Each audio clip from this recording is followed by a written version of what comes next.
السلام عليكم ورحمة الله. ازيكم عاملين ايه؟ يا رب تكونوا بخير. النهارده بقى هنعمل مع بعض غدا سريع وسهل، مع ان الجو ساقع والواحد مش قادر يقوم من تحت البطانية. هنعمل ايه بقى مع بعض؟ اكيد هنعمل مع بعض العدس.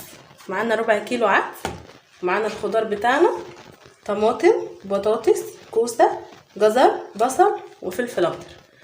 الفلفل ده اختياري، عايزه تحطيه حطيه، مش عايزه تحطيه براحتك. انا بحط كمان فصين توم، هحطهم وانا بس اجهز الخضار. هجهز معاه التوم.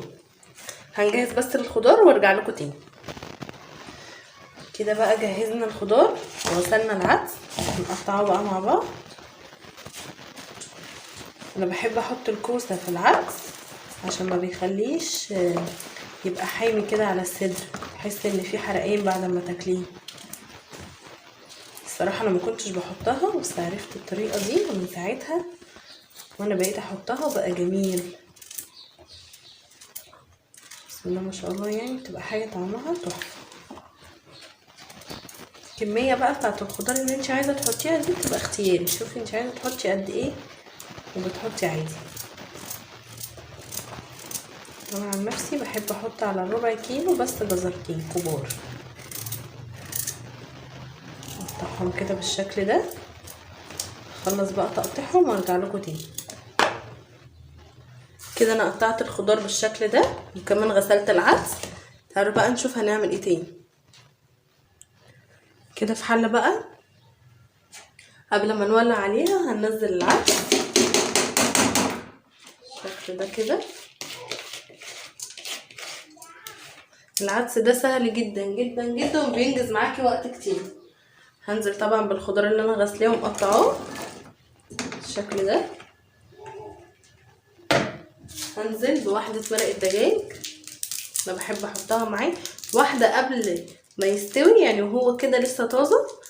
بحط المرق الدجاج، وبحط واحدة كمان بعد ما يستوي، يعني وهو بيغلي بروح حاطة واحدة بالشكل ده. بحط كمان وحدتين كده من ورق اللوري او ورق الغور. بعد كده هنزل بقى بالمية.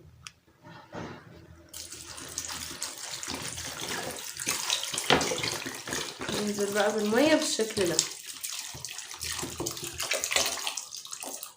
كده. بقى هولع عليها النار وهسيبها بقى النار عالية عليها، واول ما تبتدي ان هي تغلي هروح موطيه عليها النار شوية عشان تستوي كويس. اول ما هتيجي تغلي هرجع لكم تاني. كنا نسينا نحط التوم، هنحط كده فصين توم. بصوا كده ابتدى ان هو يغلي معانا شوية. هنقلبه نديله تقليبة كده. بسم الله. خلاص هو شوية وقرب يغلي، هنسيبه بقى وما يخلص هبقى اجيلكوا تاني. تعالوا بقى نبص على العدس كده.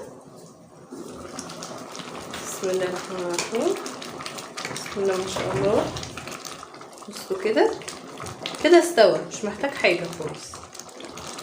كده بقى هنطفي عليه وهننزل عليه بإزازة مية بالشكل ده كده.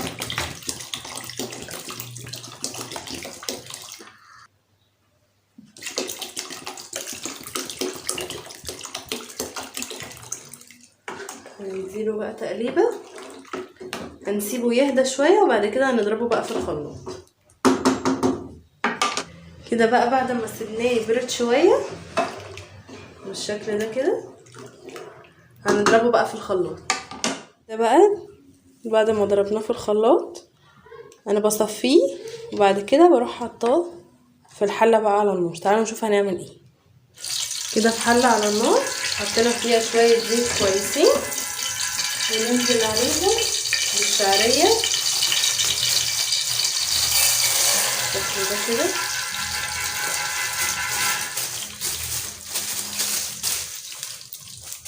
ونحمر بقى الشعرية.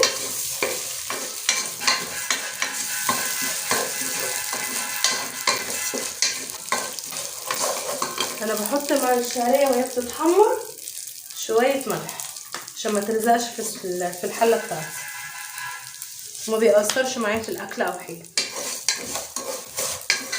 هحمرها بقى وارجع لكم تاني.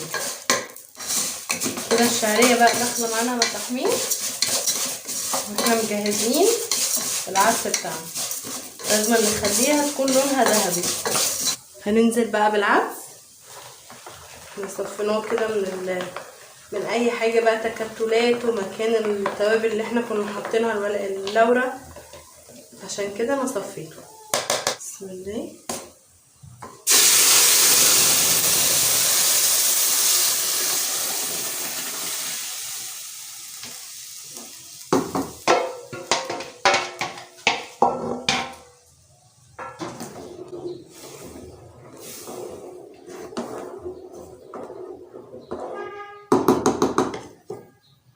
هننزل بقى بواحدة مرق الدجاج التوابل بتاعتنا.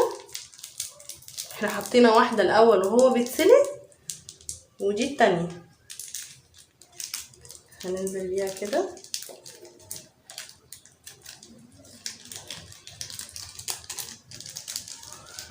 انا ما بحبش التوابل فيه كتير.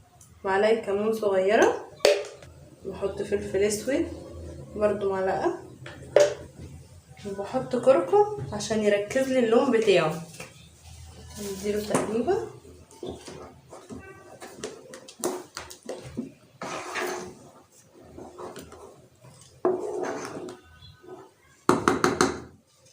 ننزل بشويه ملح بس مش كتير يعني.